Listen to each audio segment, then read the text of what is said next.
Hello friends, welcome to FightEdu। आज से हम 12th क्लास चालू कर रहे हैं और 12th क्लास के अंदर हम सबसे पहले पढ़ेंगे सॉलिड स्टेट ठोस अवस्था। ओके, इससे पहले हम 11th क्लास की क्लास दे रहे थे और वहाँ पे हम कुछ बेसिक कॉन्सेप्ट पढ़ चुके थे। ओके, अब आज से हम 12th क्लास का सॉलिड स्टेट जो कि चैप्टर नंबर है 01। कौन सा लेसन है? पहला लेसन है, इसको हम पढ़ेंगे। ओके, एक काम कीजिए, इसको आप नोट्स के रूप में तैयार करने के लिए पेन कॉपी लेकर के आ जाइए। फेयर कॉपी ले आइए ताकि आपके नोट्स बन जाए। अगर आपके पास अभी फेयर कॉपी नहीं है तो रफ कॉपी ले आइए और उनको लिख लीजिए, और जैसे ही आप फेयर कॉपी लाए उनको फेयर कॉपी के अंदर नोट कर लेंगे। ओके, तो ले आइए नोटबुक। और यहाँ हम क्या करेंगे कि बोर्ड के अंदर मैं पूरा मैटर लिखूंगा समझाते हुए। आपको एक एक चीज़ समझनी है, बारीकी से छोटी छोटी चीज़ें समझनी है। ओके, और उसके बाद में स्क्रीनशॉट लेकर के उनको आप ऐड कर लेना है, लिख लेना है, और जैसे आपका वीडियो समाप्त होगा आपका एक बेहतर नोट्स तैयार हो जाएगा। ओके, अब यहाँ पे जो केमिस्ट्री के बारे में पढ़ेंगे, सॉलिड के बारे में पढ़ेंगे, यहाँ पे हम छोटी छोटी चीज़ों को सीखेंगे। हम बात करते हैं कि केमिस्ट्री के अंदर देखा जाता है कि मार्क्स कम आते हैं, बच्चों के मार्क्स क्या आते हैं? कम आते हैं। और फिजिक्स के अंदर क्या आते हैं? ज़्यादा आते हैं। दोनों में फ़र्क है, क्योंकि फिजिक्स के अंदर क्या है कि वहाँ पे थ्योरेटिकल क्वेश्चन आता है, एक मेजर क्वेश्चन आ जाता है, तो वहाँ पे क्या होता है, लिख दिया जाता है थ्योरेटिकल, जैसे हमने थ्योरी याद की और उसको लिख देते हैं। लेकिन केमिस्ट्री में ऐसा नहीं आता है। यहाँ पे छोटे छोटे क्वेश्चन आते हैं और वो छोटे छोटे क्वेश्चन भी क्या होते हैं? डीपली होते हैं। तो यहाँ पे हमें डीपली पढ़ना है और गहराई से पढ़ना है और प्रत्येक पॉइंट को समझते हुए पढ़ना है, ताकि हमारा एग्ज़ाम के अंदर कैसा भी क्वेश्चन आए उसको हम सोल्व कर सके। यहाँ पे जो बोर्ड के अंदर जो क्वेश्चन आते हैं वो कुछ इस तरीके से होते हैं कि जैसे एक क्वेश्चन है उसके अंदर 3 पार्ट होते हैं। अब वहाँ पे भी हाफ मार्क्स के होते हैं, 1/4 मार्क्स के होते हैं, 1 नंबर के होते हैं, 2 मार्क्स के होते हैं, जो भी है। तो वो उनके आंसर क्या होते हैं? या तो 1 लाइन के अंदर होते हैं या फिर 2 लाइन के अंदर ही होते हैं। यहाँ बड़े बड़े आंसर नहीं होते हैं। तो हमें क्या है कि पूरा टॉपिक पढ़ना है, लेकिन उस पूरे टॉपिक के अंदर केवल एक छोटा सा क्वेश्चन पूछा जाता है। तो हमें छोटी छोटी चीज़ें सीखनी है, बारीकी से सीखनी है। ओके, तो चलिए मेरे साथ। पहला लेसन क्या है हमारे पास? सॉलिड स्टेट ठोस अवस्था। आज हम क्या पढ़ने वाले हैं? ठोस अवस्था पढ़ने वाले, जो कि 12th क्लास का पहला लेसन है। ओके, आप पेन कॉपी लेके आ चुके होंगे। चलो देखते हैं हम सॉलिड स्टेट की तरफ। ओके, देखिए सॉलिड स्टेट। अगर हम बात करें सॉलिड स्टेट की, देखिए हमारे पास जो सॉलिड स्टेट है, सॉलिड स्टेट को हिंदी में क्या कहते हैं? ठोस अवस्था। क्या कहेंगे? ठोस अवस्था। क्या कहेंगे? ठोस अवस्था कहेंगे। देखिए हमारे पास कोई भी पदार्थ होता है, उस पदार्थ की 3 अवस्था होती है। तो हम क्या कहेंगे कि हमारे पास जो पदार्थ है, पदार्थ की अवस्थाएं। हम सबसे पहले पदार्थ की अवस्था की बात कर लेते हैं। देखिए कोई भी पदार्थ होता है वो कॉन्स्टिट्यूएंट पार्टिकल से मिलकर बना होता है, मतलब छोटे छोटे कणों से मिलकर बना होता है। ओके, अब हम बात कर लेते हैं कि जो हमारा पदार्थ है इसकी अवस्थाएं कितने टाइप की होती हैं। वैज्ञानिकों ने लगभग 15 से ज़्यादा अवस्थाएं खोजी जा चुकी हैं, लेकिन यहाँ पे हम मेनली 3 अवस्थाओं के बारे में पढ़ेंगे: ठोस अवस्था, द्रव अवस्था और गैस अवस्था। ओके, तो हमारे पास है सबसे पहली अवस्था हमारे पास सॉलिड। सेकंड हमारे पास लिक्विड। सेकंड स्टेप हमारे पास सेकंड लिक्विड, और थर्ड हमारे पास गैस। तो पदार्थ कितने भागों में बांटा गया है? पदार्थ की अवस्थाएं 3 हैं। पदार्थ की कितनी अवस्थाएं? 3 अवस्थाएं हैं। सॉलिड को कहेंगे ठोस। सॉलिड को क्या कहेंगे? ठोस। लिक्विड को क्या कहेंगे? लिक्विड, द्रव। और गैस, और क्या होगा? गैस। तो पदार्थ की 3 अवस्थाएं होती है: ठोस, द्रव और गैस। कोई भी पदार्थ होता है वो कॉन्स्टिट्यूएंट पार्टिकल से मिलकर बना होता है, अवयवी कणों से मिलकर बना होता है। अब ये अवयवी कण क्या होते हैं? अवयवी कण परमाणु हो सकते हैं, अणु हो सकते हैं और आयन हो सकते हैं। ठोसों में क्या होता है कि कॉन्स्टिट्यूएंट पार्टिकल यानी कि अवयवी कण बहुत ही नज़दीक होते हैं और प्रबल अंतरान्विक आकर्षण बल से जुड़े होते हैं। किससे जुड़े रहते हैं? प्रबल अंतरान्विक आकर्षण बल से जुड़े रहते हैं। देखिए जैसे कि मैंने यहाँ पे एक स्ट्रक्चर ड्रॉ किया है, इसमें क्या है कि ठोसों के पार्टिकल है, अवयवी कण है। ये अवयवी कण क्या है? एक दूसरे से जुड़े हुए हैं और बहुत ही नज़दीक हैं। इनके बीच में क्या पाया जाता है? प्रबल अंतरान्विक आकर्षण बल पाया जाता है। तो मैं यहाँ पे क्या कहूँगा, इनमें क्या पाया जाता है? प्रबल अंतरान्विक आकर्षण बल। कौन सा बल पाया जाता है यहाँ पे? प्रबल अंतरान्विक आकर्षण बल पाया जाता है। ओके अब अगर हम यहाँ की बात कर लेते हैं लिक्विड में क्या होते हैं कि इनके अवयवी कण कॉन्स्टिट्यूएंट पार्टिकल थोड़े दूर दूर होते हैं। क्या होते हैं? दूर दूर होते हैं। इनमें हालांकि इनमें आकर्षण बल होता है, लेकिन ठोसों की तुलना में क्या होता है? कम होता है। यहाँ पे कॉन्स्टिट्यूएंट पार्टिकल अवयवी कणों की जो कण है वो दूर दूर होते हैं, जबकि ठोसों में क्या होते हैं कि अवयवी कण बहुत ही सटीक होते हैं, नज़दीक होते हैं। ऐसा क्यों होता है? क्योंकि इनमें प्रबल अंतरान्विक आकर्षण बल पाया जाता है। जबकि दरों में क्या होते हैं? कॉन्स्टिट्यूएंट पार्टिकल यानी कि अवयवी कणों के मध्य जो आकर्षण बल होता है वो थोड़ा दुर्बल होता है। तो यहाँ पे हम क्या कहेंगे? इनमें दुर्बल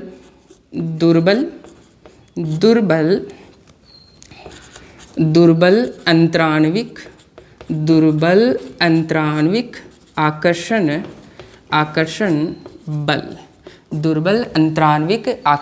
बल। अगर हम गैसों की बात कर लेते हैं, गैस देखिए, गैसों की अगर हम बात करें, नेक्स्ट है हमारे पास गैस।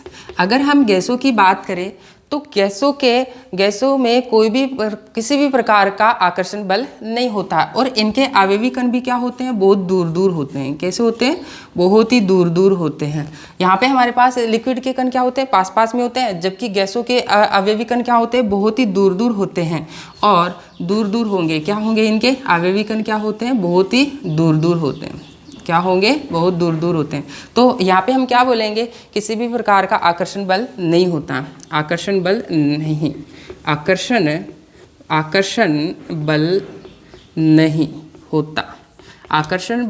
नहीं होता। ओके तो हम क्या कहेंगे? ठोसों में प्रबल अंतरान्विक आकर्षण बल पाए जाते हैं। अब प्रबल अंतरान्विक आकर्षण बल कैसे? जैसे मान लो कि आपके पास चुंबक की छोटी छोटी गोलियां हैं और जब चुंबक की छोटी छोटी गोलियों को एक दूसरे से चिपका देते हैं तो वो क्या होंगे कि मजबूती से बंध जाते हैं, और उनको अगर हिलाते हैं तो क्या होगा? वो बिखरेंगे भी नहीं और क्या होगा? वो मजबूती से बंधे रहते हैं। ओके अगर हम बात करें लिक्विड की, लिक्विड में क्या होते हैं? अवयवी कणों के बीच में जो आकर्षण बल होता है वो दुर्बल होता है। क्या होता है? दुर्बल होता है। जबकि गैसों में क्या होता है? होता ही नहीं है। तो गैसें क्या होती है? बहती रहती है, एक स्थान से दूसरे स्थान पे चली जाती है, क्योंकि उनमें आकर्षण बल नहीं होता है। ओके अब देखिए, अगर हम इस पहले पॉइंट की बात करें तो हम क्या कहेंगे? आकर्षण बल कौन सा है? आकर्षण बल। ओके तो ठोसों में कौन सा आकर्षण बल पाया जाता है? प्रबल अंतरान्विक आकर्षण बल पाया जाता है। और दरों में क्या होता है? दुर्बल अंतरान्विक आकर्षण बल पाया जाता है। और गैसों की बात करें तो कोई भी आकर्षण बल नहीं होता है। ओके हम नेक्स्ट बात कर लेते हैं अंतरानाभिकीय दूरी। अंतरानाभिकीय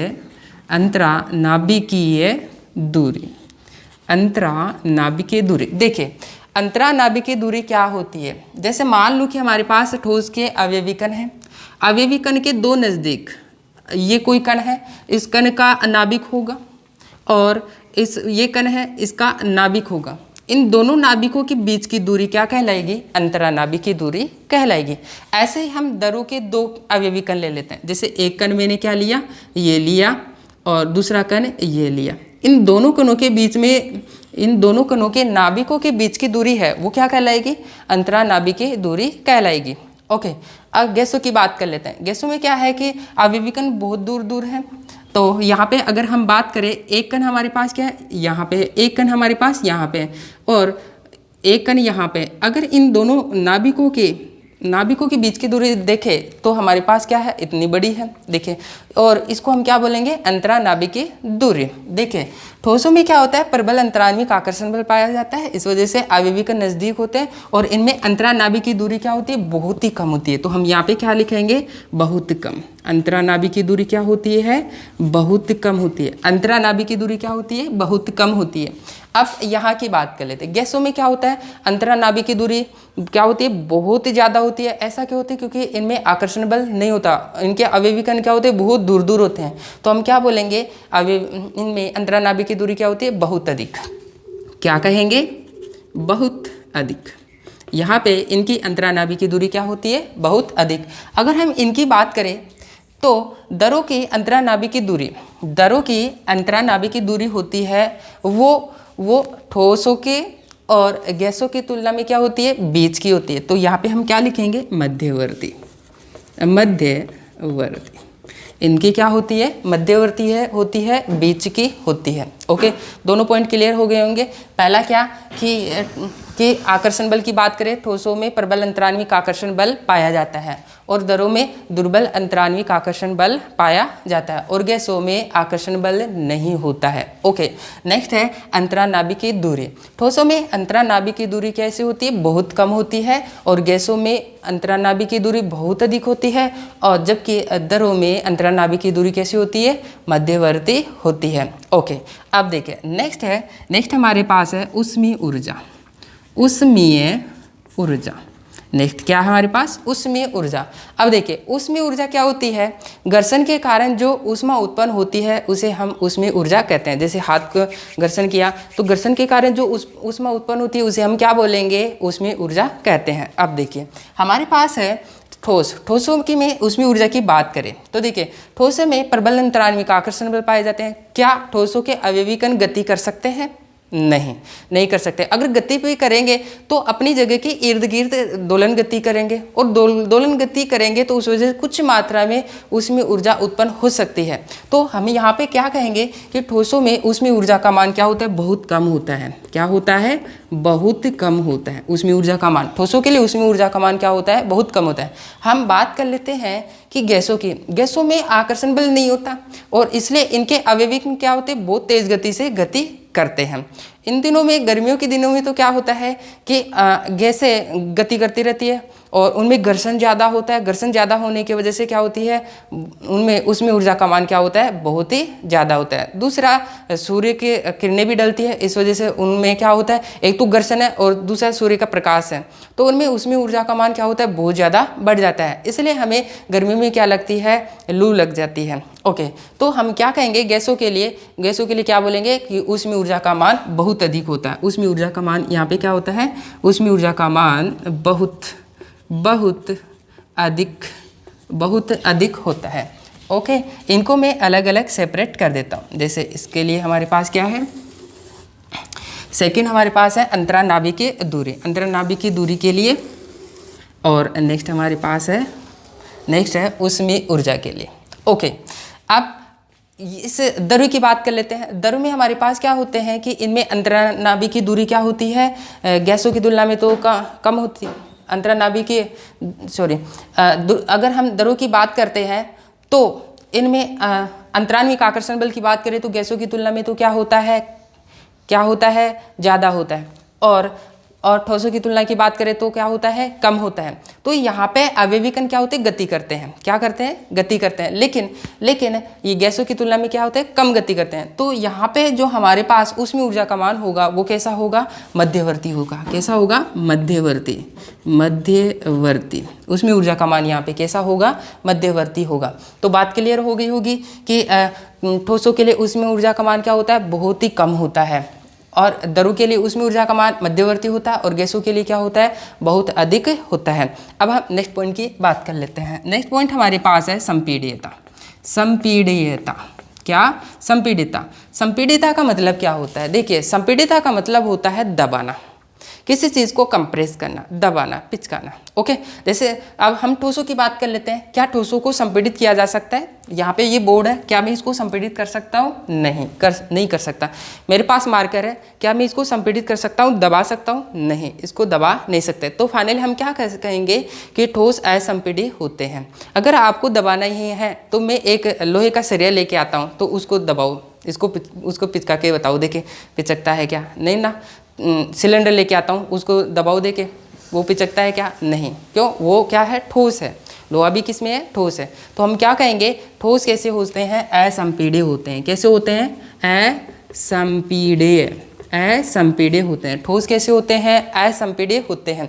कल बात कर लेते हैं गैसों को। क्या गैसों को संपीड़ित किया जा सकता है, यस। कैसे, जैसे मान लो कि घर में सिलेंडर काम में लेते हैं, उस सिलेंडर के अंदर क्या भरी होती है, गैसें भरी होती है। तो उनको कैसे भरा जाता है, आपको पता है एक सिलेंडर के अंदर लगभग 14 पॉइंट कुछ केजी की क्या भरी होती है, गैस भरी होती है। तो उतनी गैस उसमें कैसे भरी जाती है, उसमें क्या किया जाता है कि गैसों को अत्यधिक दाब पर कंप्रेस करके उनको भरा जाता है। ओके, तो गैसों को क्या किया जा सकता है, संपीड़ित किया जा सकता है। इसका रीजन क्या है, देखिए इसका रीजन यह है कि गैसों के जो अवयवीकरण है, पार्टिकल है, अवयवीकरण है, वो क्या होते हैं, दूर दूर होते हैं। तो जब उनको संपीड़ित किया जाता है, तो कंप्रेस किया जाता है, तो उनके अवयवीकरण क्या हो जाते हैं, पास पास में आ जाते हैं। तो हम क्या कहेंगे कि गैसों को संपीड़ित किया जा सकता है। जैसे मान लो कि एक रूम है और उस रूम के अंदर गैसें भरी हुई है, तो उस रूम की अगर गैसों को संपीड़ित करने लग गए तो उस रूम की जो गैसें हैं केवल एक कॉर्नर के अंदर ही एकत्रित हो जाएगी, इतना संपीड़ित किया जा सकता है। तो हम क्या कहेंगे कि गैस क्या है, संपीड़ित। तो हम यहाँ पे क्या लिखेंगे, गैस संपीड्य होती है, संपीड्य।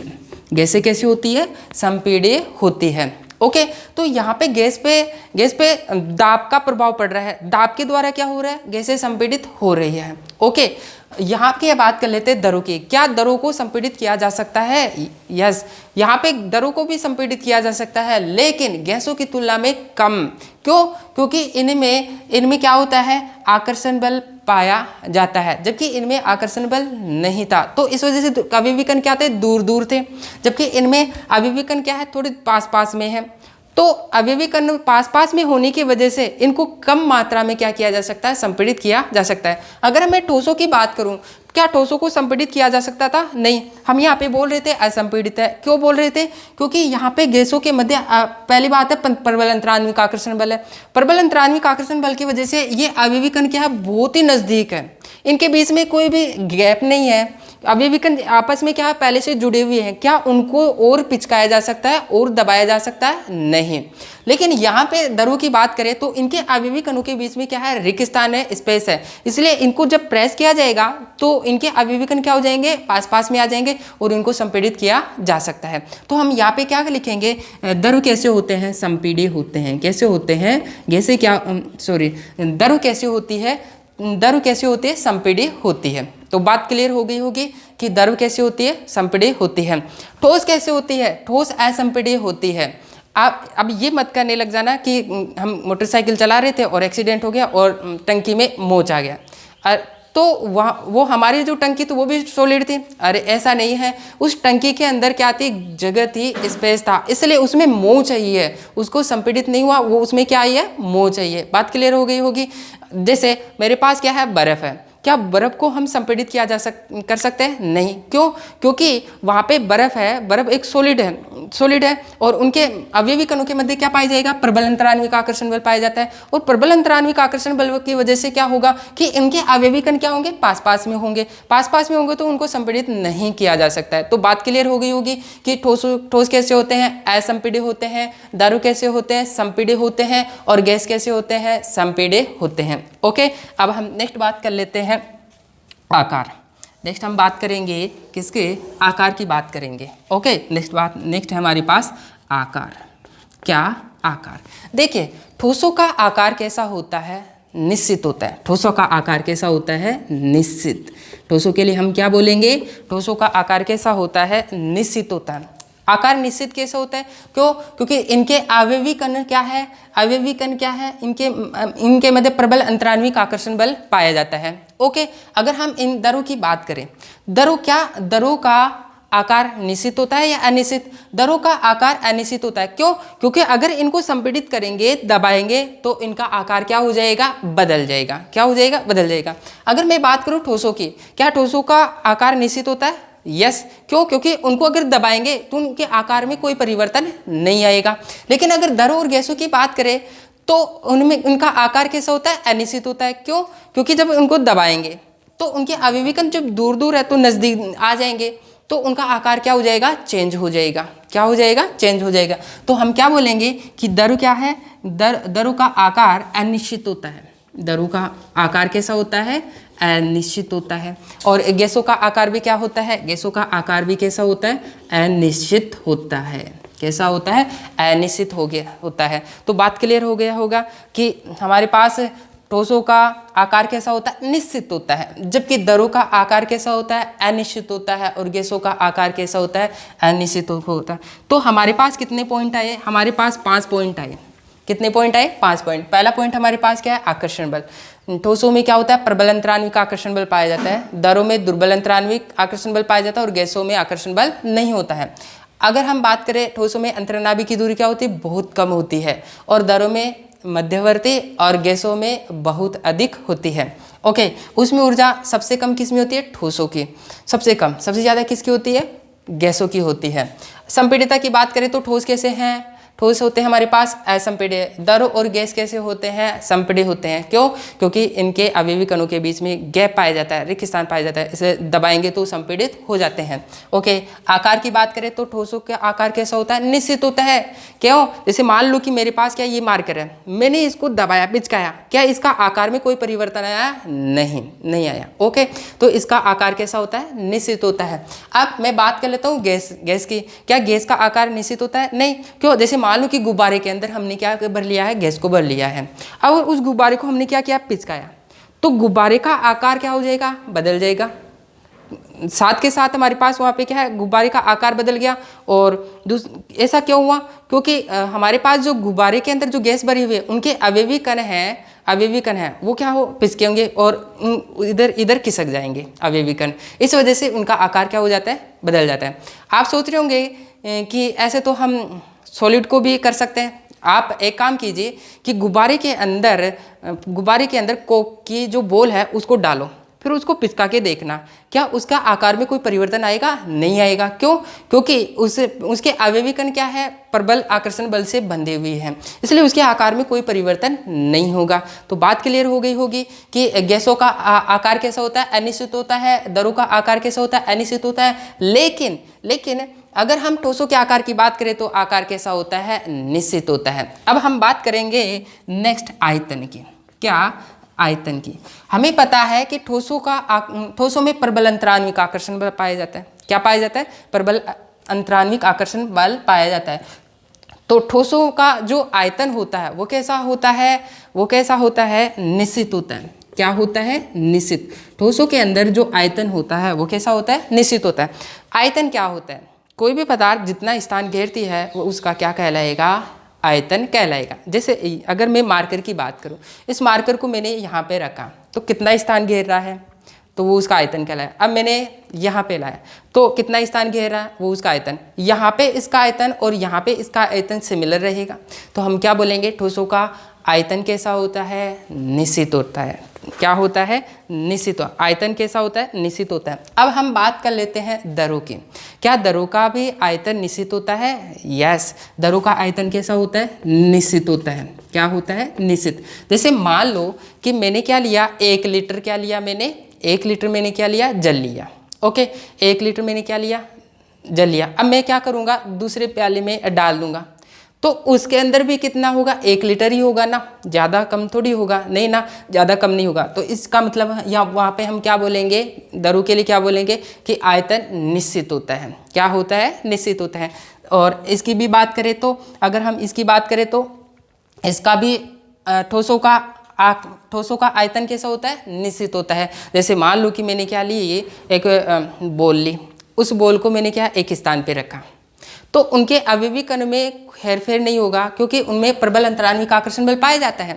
अवयवी कण ना तो दूर जाएंगे ना नज़दीक आएंगे, वो पास में ही रहेंगे। ओके, अगर दरों की भी बात करें तो दर भी उसी पात्र में रहेंगे, अपने स्थान को छोड़ करके नहीं जाएंगे। मैंने अगर 1 लीटर लिया है तो 1 लीटर ही रहेगा, ना तो बढ़ेगा और ना घटेगा, इसलिए उसका आयतन क्या होगा, निश्चित होगा। अगर हम गैसों की बात करें, गैसों में क्या होता है कि अगर सिलेंडर है, सिलेंडर में क्या होता है, उसका आयतन क्या था, कम था।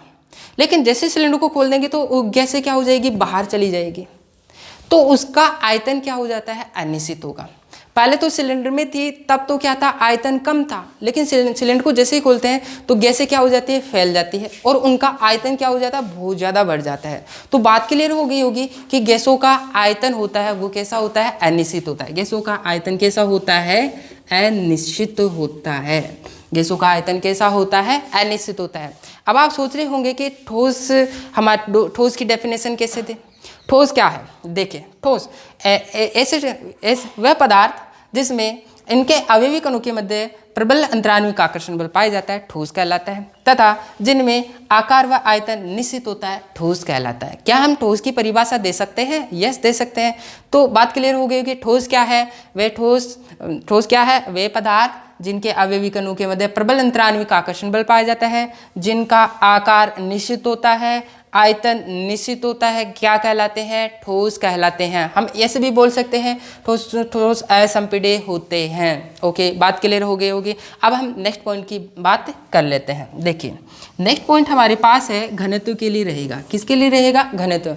घनत्व क्या होता है, कोई देखिए घनत्व क्या, घनत्व क्या होता है। जैसे जनसंख्या घनत्व होता है, 1 किलोमीटर एरिया के अंदर कितने लोग रहते हैं, लोगों की संख्या ही क्या कहलाती है, जनसंख्या घनत्व कहलाती है। ओके, अब यहाँ बात कर लेते हैं। यहाँ पे हमारे पास क्या है कि इकाई आयतन में कितने अणु उपस्थित है वो क्या कहलाएगा, घनत्व कहलाएगा। यहाँ हमारे पास है इकाई आयतन में कितने कण है वो घनत्व कहलाएगा। यहाँ इकाई आयतन में कितने अवयवी कण है वो उसका क्या कहलाएगा, घनत्व कहलाएगा।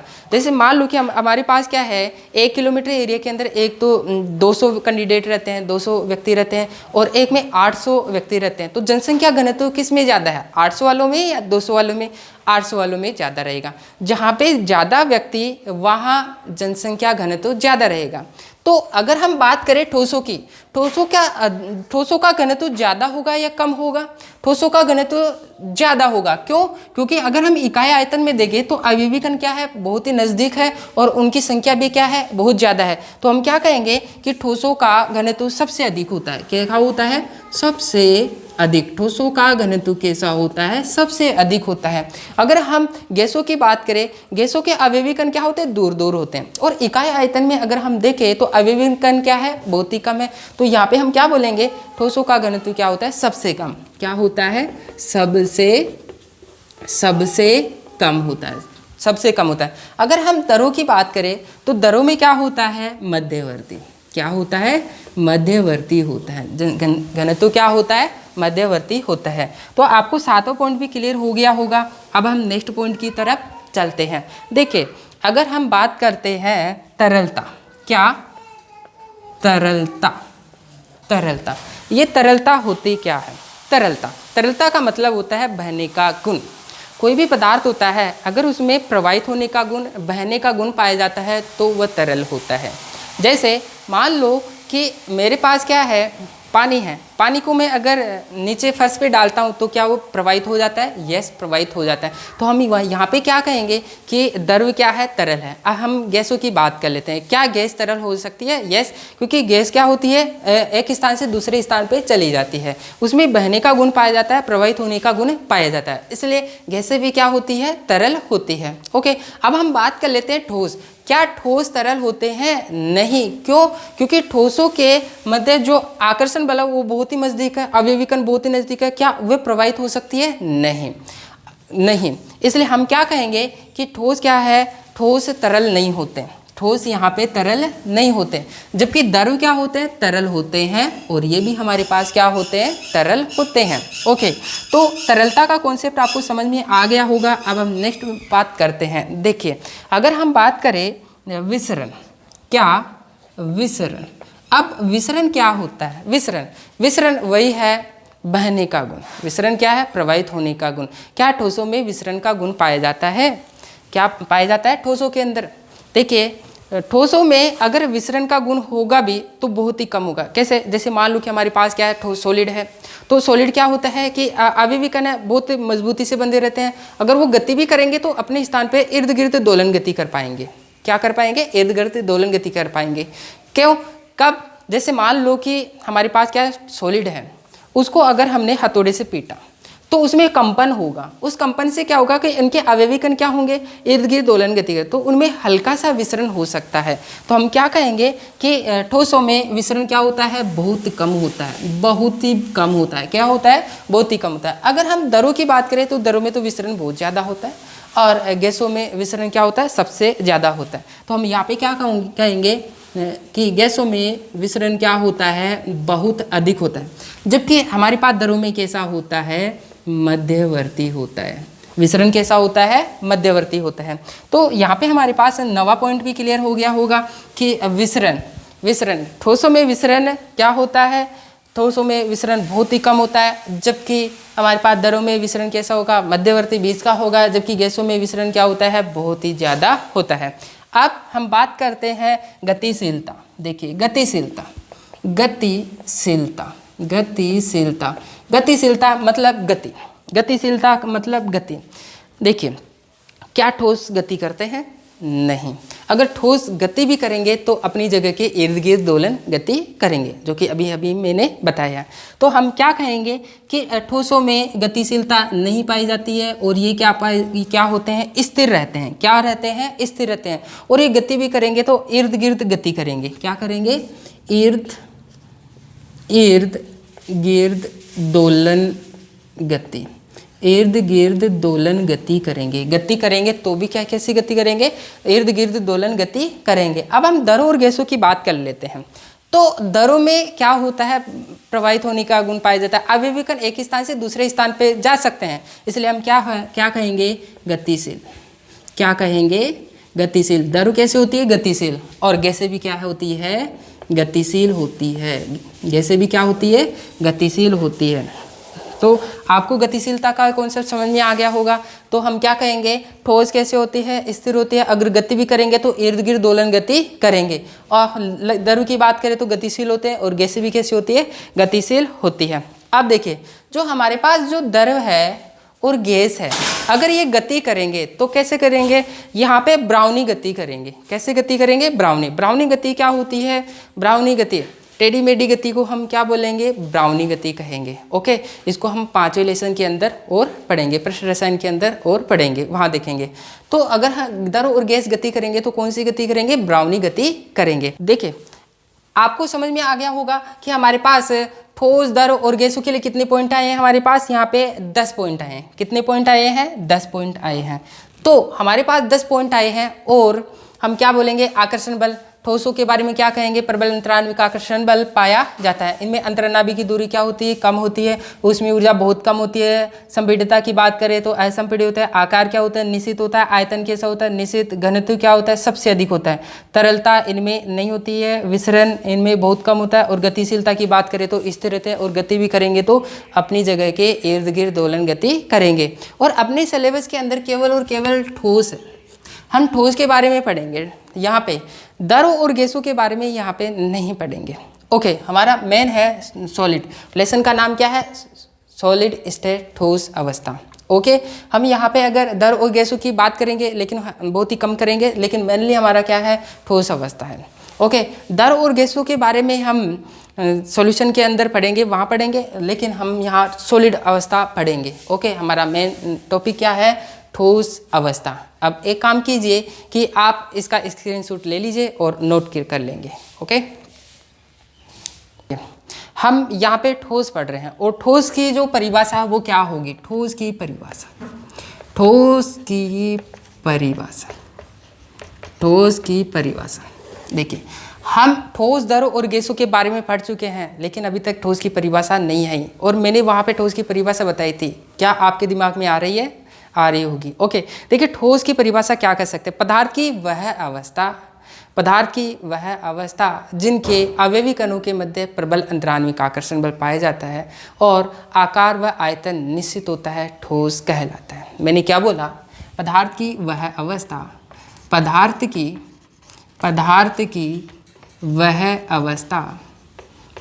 की वह अवस्था जिसके अवयवी कणों के मध्य, जिसके अवयवी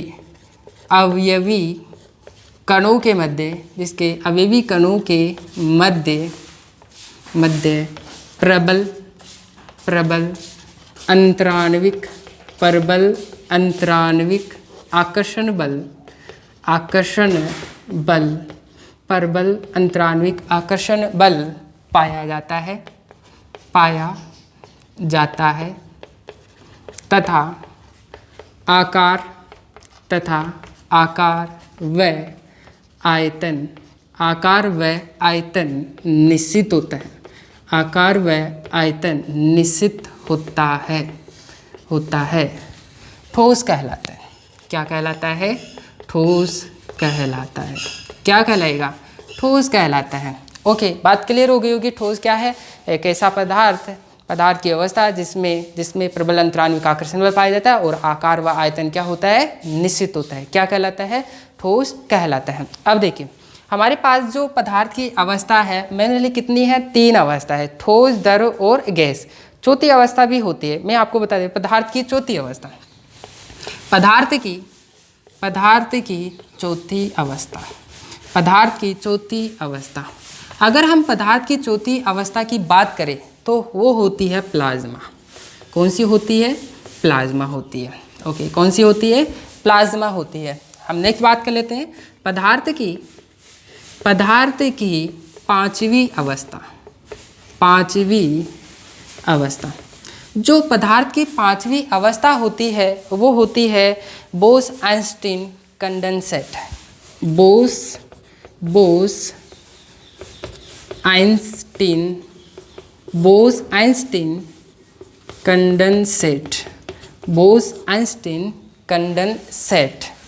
कंडेंसेट। तो आपको पदार्थ की चौथी अवस्था और पांचवी अवस्था भी पता लग गई है। ओके, मैंने ली 3 अवस्थाएं होती है, ठोस, द्रव और गैस। और यहाँ हमारा लेसन भी क्या है? ठोस अवस्था। ओके, डिटेल से हम ठोस अवस्था के बारे में ही पढ़ेंगे। ओके, देखिए, इस क्लास के अंदर हमने पदार्थ की अवस्था देखी है। पदार्थ 3 अवस्था का होता है, ठोस, द्रव और गैस। हालांकि पदार्थ की और भी अवस्था होती है, जैसे चौथी अवस्था हमारे पास क्या होती है? प्लाज्मा होती है। और पांचवी अवस्था क्या होती है? बोस-आइंस्टीन कंडेंसेट होती है। लेकिन हमें केवल और केवल क्या पढ़ना है? यहाँ पे ठोस अवस्था के बारे में स्टडी करनी है। ओके, इस क्लास के अंदर आप यहाँ पे हम इंट्रोडक्शन पढ़े हैं। यहाँ तक अगर बोर्ड एग्ज़ाम की तरफ देखें तो वहाँ पे यहाँ तक क्वेश्चन नहीं आता है, ये केवल इंट्रोडक्शन था। ओके, इस क्लास के अंदर इतना ही काफ़ी है। नेक्स्ट क्लास के अंदर हम ठोसों का वर्गीकरण पढ़ेंगे, जो कि एग्जाम व्यू की तरफ की क्या है? इम्पोर्टेंट होता है। और अगर हम बात करें तो कल की नेक्स्ट क्लास की जो है उस 2019-20 के अंदर एग्ज़ाम में क्वेश्चन भी आया था। ओके, अब हम नेक्स्ट क्लास में मिलेंगे। तब तक के लिए धन्यवाद। Thank you. नमस्कार।